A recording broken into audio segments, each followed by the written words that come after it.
بسم اللہ الرحمن الرحیم الحمد للہ وکفا وسلام علی عبادہ الذین اصطفیٰ اما بعد فاعوذ باللہ من الشیطان الرجیم بسم اللہ الرحمن الرحیم قال النبی صلی اللہ علیہ وسلم لا تذهب الدنیا حتی یملک العرب رجل من اہل بیتی یواطئ اسمہ اسمی او کما قال علیہ الصلوۃ والسلام۔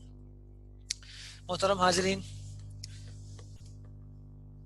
قادیانیوں کے ساتھ جن عقائد میں ہمارا اختلاف ہے ان میں سے ایک عقیدہ حضرت امام مہدی علیہ الرضوان کے ظہور کا بھی ہے۔ ہم مسلمانوں کے نزدیک حضرت امام مہدی علیہ الرضوان ایک نیک صالح حکمران کی حیثیت سے قرب قیامت سے پہلے آپ کا ظہور ہوگا، جبکہ مرزا غلام قادیانی اور قادیانیوں کے نزدیک امام مہدی علیہ الرضوان کا ظہور ہو چکا ہے، اور اس سے مراد وہ کہتے ہیں مرزا غلام احمد قادیانی ہے۔ دوسری اہم بات یاد رکھنے والی یہ ہے کہ ہم مسلمانوں کے نزدیک حضرت عیسیٰ علیہ السلام الگ شخصیت ہیں جو نبی ہیں، حضرت امام مہدی علیہ الرضوان الگ شخصیت ہیں جو ایک امتی ہیں، ایک نیک حکمران ہیں، جبکہ قادیانیوں کے نزدیک حضرت عیسیٰ علیہ السلام اور امام مہدی علیہ الرضوان دو الگ شخصیات نہیں ہیں، وہ کہتے ہیں یہ ایک ہی شخصیت کے دو نام ہیں، کہ جو عیسیٰ ہیں وہی مہدی ہیں، جو مہدی ہیں وہ عیسیٰ ہیں، اور یہ دونوں شخصیت وہ جمع کرتے ہیں مرزا غلام قادیانی کے اندر۔ آج کی اس نشست میں، اس لیکچر میں، ہم حضرت امام مہدی علیہ الرضوان سے متعلق اسلامی پوائنٹ آف ویو، اسلامی نقطہ نظر کیا ہے اس کو تفصیل سے دیکھیں گے۔ سب سے پہلی بات یاد رکھنے والی یہ ہے، حضرت مہدی علیہ الرضوان سے متعلق قرآن پاک میں ذکر نہیں ہے، آپ کا ذکر احادیث مبارکہ میں ہے، آپ کا ذکر احادیث مبارکہ میں ہے، قرآن پاک میں آپ کا ذکر نہیں ہے۔ احادیث مبارکہ میں جو آپ کا ذکر ہے تو نبی اکرم صلی اللہ علیہ وسلم نے امت کو یہ پیشن گوئی فرمائی کہ قرب قیامت میں ایک صالح اور نیک حکمران ہوں گے امام مہدی علیہ الرضوان کے نام سے۔ اب یہاں یاد رکھیے گا کہ آپ علیہ السلام نے امت سے کوئی پہیلی نہیں بوجھی، امت کو تشویش میں مبتلا نہیں کیا کہ بھئی ایک شخص امام مہدی ہوگا، جاؤ جا کے ڈھونڈ لو کون ہوگا، ایسا نہیں ہے۔ بلکہ جہاں آپ نے یہ فرمایا کہ امام مہدی کا ظہور ہوگا قرب قیامت سے پہلے، وہیں آپ نے ان کی علامات کو بھی تفصیل بیان کیا، ان کی شخصی علامات، نام، نسب، حلیہ، سارا، ان کے ظہور سے پہلے کے علامات کے، ان کے ظہور سے پہلے کیا کیا حالات دنیا کے ہوں گے، ان کے ظہور کے بعد کے حالات کیا ہوں گے، ایک ایک چیز کو اللہ کے نبی علیہ السلام نے تفصیل سے بیان فرمایا۔ اس کی وجہ کیا تھی؟ وجہ یہی تھی کہ مہدویت کا جو منصب ایک روحانی منصب ہے، ہر لالچی شخص اٹھ کے مہدی نہ خود کو کہنا شروع کر دے۔ جن میں یہ اوصاف، جس شخصیت میں یہ اوصاف ہوں گے وہ امام مہدی ہوں گے، اللہ نے ان میں اوصاف رکھے ہیں۔ ہر ایرا غیرت نتو خیرہ اٹھ کے کہہ دے مہدی ہوں، ایسا نہیں ہوگا، ایسا نہیں ہوگا۔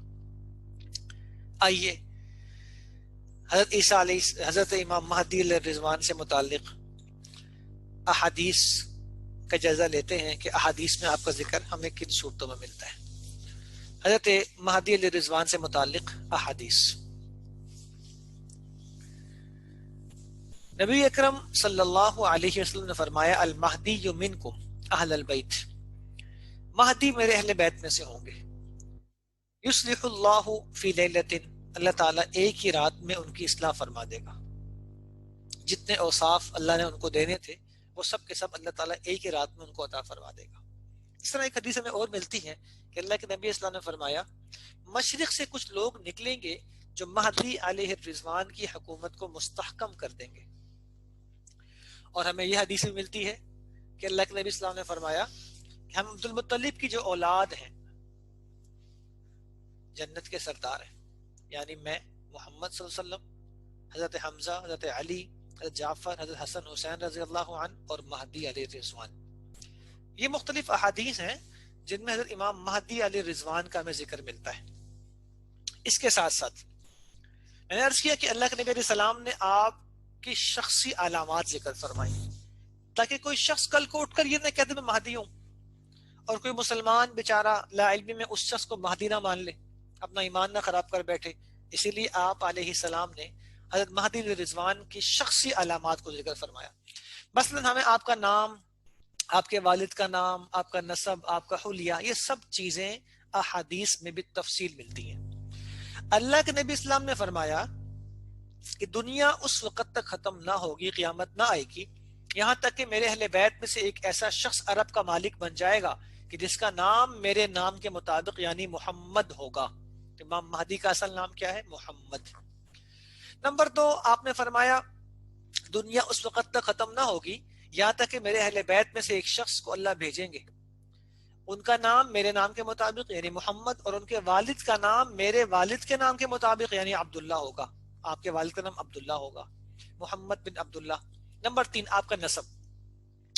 نبی اکرم صلی اللہ علیہ وسلم نے ارشاد فرمایا کہ مہدی میری عطرت سے ہوں گے، یعنی حضرت فاطمہ رضی اللہ عنہا کی اولاد میں سے ہوں گے، سید ہوں گے، نسب سید ہوگا آپ کا۔ اس کے ساتھ ساتھ آپ نے فرمایا کہ کنیت کیا ہوگی؟ علماء فرماتے ہیں کہ ان کی کنیت ابو عبداللہ، اور بعض علماء فرماتے ہیں ابو القاسم ہوگی۔ تو ان کی کنیت کا بھی ذکر موجود ہے کہ امام مہدی کی جو کنیت ہے وہ ابو عبداللہ یا ابو القاسم ہوگی۔ آپ کا لقب کیا ہوگا؟ تو فرمایا کہ ان کا لقب یا امام مہدی ہوگا یا جابر ہوگا۔ دونوں لقب آتے ہیں، مہدی بھی کہ اللہ تعالیٰ ان کو حق کی ہدایت عطا فرمائیں گے، یا جابر کہ امت محمدیہ کے قلوب پر مرہم رکھیں گے، یا پھر اس لیے کہ وہ ظالموں پر غالب آ کر ان کی شان و شوکت ختم کر دیں گے۔ تو ان کا لقب یا تو مہدی یا ان کا لقب جابر۔ وہ پیدا کہاں پہ ہوں گے؟ حضرت علی رضی اللہ عنہ فرماتے ہیں کہ امام مہدی کی ولادت مدینہ منورہ میں ہوگی، مدینہ منورہ میں ہوگی۔ آپ کا حلیہ کیا ہوگا؟ تو آپ علیہ السلام نے فرمایا المہدی منی، مہدی مجھ سے، میری نسل میں سے ہوگا، عدل الجبہہ، خوب نورانی چہرہ ہوگا، اقن الانف، چمکدار اور ستواں پتلی ناک ہوگی، یملا الارض قسطا وعدلا، زمین کو عدل و انصاف سے بھر دیں گے جیسے پہلے وہ ظلم سے بھری ہوئی تھی، یملک 7 سنین، 7 سال تک حکومت فرمائیں گے۔ ٹھیک ہے جی۔ اب ان شخصی علامات سے جو نتیجہ نکلتا ہے وہ کیا ہے؟ وہ یہ ہے کہ احادیث کی روشنی میں حضرت مہدی کا نام محمد، والد کا نام عبداللہ، والدہ کا نام احادیث میں نہیں آتا۔ بعض علماء کی رائے ہے کہ ان کی والدہ کا نام بھی نبی اکرم صلی اللہ علیہ وسلم کی والدہ کے نام یعنی آمنہ ہوگا۔ سید ہوں گے نسب، اور کنیت ابو عبداللہ یا ابو القاسم ہوگی، لقب مہدی یا جابر ہوگا، مدینہ منورہ میں پیدا ہوں گے اور انتہائی خوبصورت اور نورانی چہرے کے مالک ہوں گے، اور 7 سال تک دنیا میں حکومت کریں گے۔ بعض روایات میں 8 سال بھی آتا ہے اور بعض روایات میں 9 سال کا ذکر بھی آتا ہے۔ یہ آپ علیہ السلام نے حضرت مہدی علیہ رضوان کی شخصی علامات ذکر فرمائی۔ آپ نے صرف اس پہ اکتفا نہیں فرمایا، میں نے عرض کیا ایک روحانی منصب تھا، ہر بندہ اس پہ ڈاکہ ڈالنے کی کوشش کرتا۔ اسی طرح آپ علیہ السلام نے حضرت مہدی علیہ رضوان کے آنے سے پہلے، ظہور سے پہلے جو حالات و واقعات ہوں گے ان کو بھی بیان فرمایا۔ مثلا آپ نے فرمایا کہ دریائے فرات سے سونے کا خزانہ نکلے گا، یہ خشک ہو جائے گا اور اسے سونے کا پہاڑ نکلے گا۔ چنانچہ مشکات شریف کی روایت ہے، حضرت ابو ہریرہ رضی اللہ عنہ فرماتے ہیں کہ نبی اکرم صلی اللہ علیہ وسلم نے فرمایا القریب دریائے فرات کا پانی خشک ہوگا اور اس میں سونے کا ایک خزانہ نکلے گا۔ اس خزانے کو حاصل کرنے کے لیے بعض روایات میں آتا ہے کہ لوگ لڑیں گے آپس میں، اور کتنی لڑائی ہوگی؟ فرمایا ہر 10 میں سے 9 یا 100 میں سے 99 افراد مارے جائیں گے۔ آپ نے فرمایا اس موقع پر تم میں سے جو وہاں پر ہو اس میں سے کچھ نہ لے، اس میں خیر نہیں ہوگی۔ تو اب یہ امام مہدی علیہ رضوان کے ظہور سے پہلے یہ واقع رونما ہونا ہے، دریائے فرات نے خشک ہونا، سونے کا پہاڑ نکلنا ہے، جبکہ ایسا واقع ابھی تک کچھ نہیں ہوا۔ اسی طرح امام مہدی علیہ رضوان کے ظہور سے پہلے حاجی حج کے لیے مینا میں آئیں گے، میدان عرفات میں جمع ہوں گے، ان کا کوئی امام نہیں ہوگا۔ پھر جب اگلے دن مینا پڑاؤ کریں گے وہ، تو اچانک دشمنی کی ایسی آگ بڑھے گی کہ قبائل ایک دوسرے پر کتوں کی طرح حملہ کر دیں گے اور خوب لڑیں گے، یہاں تک کہ جمرہ عقبہ جو بڑا شیطان کہلاتا ہے وہ بھی خون میں بھر جائے گا۔ اس وقت لوگ گھبرا کر کسی ایسے شخص کو تلاش کریں گے جو بہترین ہو تاکہ اس کو امام بنائیں اور فتنہ ختم ہو۔ پھر وہ امام مہدی علیہ رضوان کو اس حال میں پالیں گے کہ وہ بیت اللہ کے ساتھ اپنے چہرے کو چمٹا کر رو رہے ہوں گے۔ حدیث کے راوی ہیں عبداللہ بن عمر رضی اللہ فرماتے ہیں گویا کہ میں ان کے آنسوؤں کو ابھی دیکھ رہا ہوں. لوگ ان سے کہیں گے آئیے آپ ہماری بیعت کریں, تو وہ کیا کہیں گے, ہائے افسوس, کس قدر وعدوں کو توڑ کر اور کس قدر خون ریزی کر کے تم میرے پاس آئے ہو. پھر مجبوراً لوگوں سے بیعت لے لیں گے. آپ نے فرمایا کہ وہ مہدی ہیں زمین میں اور مہدی ہیں آسمان میں. فَإِنَّهُ الْمَهْدِيُّ فِي الْأَرْضِ وَالْمَهْدِيُّ فِي السَّمَاءِ. اور کیا فرمایا, تم جب ان کا زمانہ پاؤ تو ان کی بیعت کر لینا. یہ امام مہدی علیہ الرضوان ہے.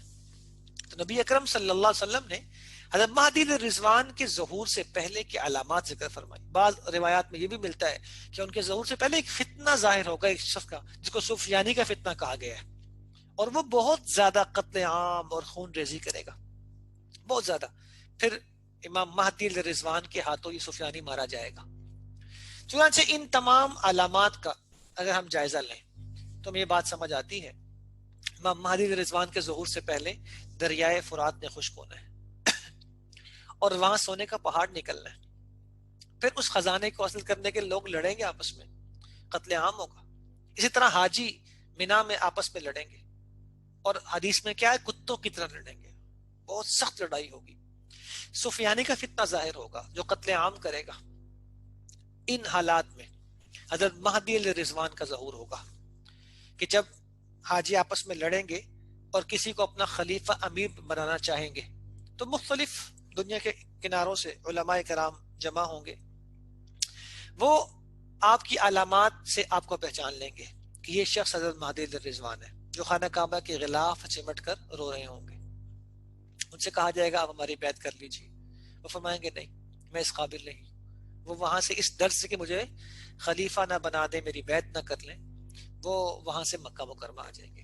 یہ لوگ ان کے پیچھے مکہ آئیں گے کہ آپ ہماری بیعت کر لیجیے. وہ مدینہ آ جائیں گے. 3 چکر ایسے لگیں گے, بالآخر مکہ مکرمہ میں حجر اسود مقام ابراہیم کے درمیان آپ علیہ الرضوان لوگوں کی بیعت کریں گے. پھر آپ اللہ کے نبی اسلام کی قمیض, آپ کا جھنڈا, آپ کی تلوار لے کر نکلیں گے, اور کرنے کے بعد پھر آپ لوگوں سے بیعت لیں گے. آپ لوگوں سے بیعت لیں گے.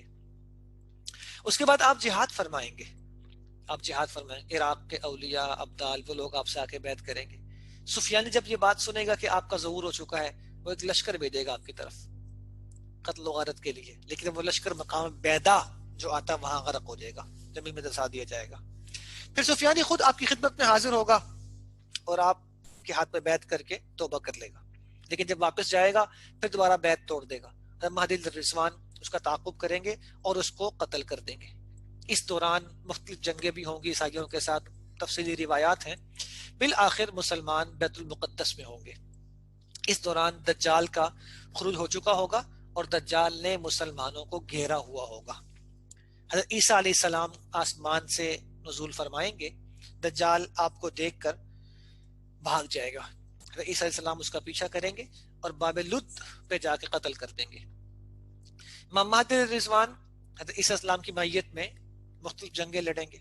پھر حضرت عیسیٰ علیہ السلام کی موجودگی میں امام مہدی علیہ الرضوان کا انتقال ہو جائے گا. حضرت عیسیٰ علیہ السلام آپ کی نماز زیادہ پڑھا کر آپ کو بیت المقدس میں آپ کی تدفین کر دی جائے گی. یہ پوری تفصیلی روایات اور واقعات ہمیں احادیث میں ملتے ہیں. مثلا حضرت ام سلمہ رضی اللہ عنہا کی روایت ابو داؤد میں موجود ہے. کیا فرمایا؟ فرمایا کہ ایک خلیفہ کی موت کے وقت لوگوں میں اگلا خلیفہ منتخب کرنے کے لیے اختلاف ہو جائے گا. اس دوران ایک آدمی مدینہ سے نکل کر اس لیے مکہ کی طرف آ جائے گا کہ لوگ اسے خلیفہ نہ بنا دیں, لیکن وہ اس کو ناپسند کریں گے. پھر لوگ حجر اسود اور مقام ابراہیم کے درمیان ان کی بیعت کر لیں گے. دوسری روایت ہمیں کیا ملتی ہے؟ فرمایا کہ امام مہدی علیہ الرضوان خلیفہ بننے کے بعد مال غنیمت تقسیم کریں گے. وہ لوگوں میں ان کے نبی صلی اللہ علیہ وسلم کی سنت کو جاری کریں گے اور اسلام پر اپنی گردن زمین پر ڈال دیں گے. کیا مطلب؟ سارے زمین پر اسلام پھیل جائے گا. پھر وہ 7 سال تک زندہ رہیں گے. پھر ان کا انتقال ہوگا. مسلمان ان کی جنازہ پڑھیں گے اور بیت المقدس میں ان کی تدفین ہوگی. حضرت مہدی علیہ الرضوان, یہ ہے وہ تصور, وہ شخصیت, یہ ہے وہ کنسپٹ جو اسلام نے دیا امام مہدی علیہ الرضوان سے متعلق. اور نبی اکرم صلی اللہ علیہ وسلم بڑی تفصیل کے ساتھ آپ کی علامات کو ذکر فرمایا، آپ کے ظہور سے پہلے کے علامات، ظہور کے وقت کے حالات، آپ کا نام نسب حلیہ، ہر ایک ایک چیز کو تفصیل سے بیان کیا گیا تاکہ لوگ کسی دھوکے باز کا شکار نہ ہو جائیں، کسی فراڈی کو مہدی نہ مان جائیں۔ یہ ہے اسلام کا وہ کانسیپٹ اور تصور۔ اور امام مہدی علیہ الرضوان نبی نہیں، ایک امتی اور ایک صالح اور نیک حکمران اور خلیفہ کی حیثیت تشریف لائیں گے۔ اور سب سے بڑی بات، امام مہدی علیہ الرضوان خود دعویٰ نہیں کریں مہدیوں میں، بلکہ لوگ ان کو علامت سے پہچانیں گے، علماء پہچانیں گے یہ مہدی ہیں۔ ایک بہت بڑی نشانی سچے اور جھوٹے میں، جھوٹوں نے آ کر دعوے کیے ہمیشہ، اور خود لوگوں کو دعوت دیا مجھے مہدی مان لو، اور نہ ماننے والوں کو دھمکی اور لالچ دے رہے ہیں۔ جبکہ جو اصل مہدی، سچے مہدی ہوں گے، وہ نہ دعویٰ کریں گے اور نہ لوگوں کو لالچ اور دھمکیاں دیں گے، بلکہ لوگ ان کو مجبور کریں گے کہ بھی آپ ہماری بیعت کیجیے۔ یہ ہے تصور مہدی۔ جبکہ بہت سے لوگوں نے امت کو مسلمانوں کو گمراہ کرنے کے لیے مہدی ہونے کے دعوے کیے ہیں۔ اللہ تعالیٰ دعا ہے اللہ تعالیٰ ہم مسلمانوں کے عقیدے اور ایمان کی حفاظت فرمائے، اور ایسے تمام جھوٹوں سے امت مسلمہ کی حفاظت فرمائے۔ آمین۔ وآخر دعوانا الحمدللہ رب العالمین۔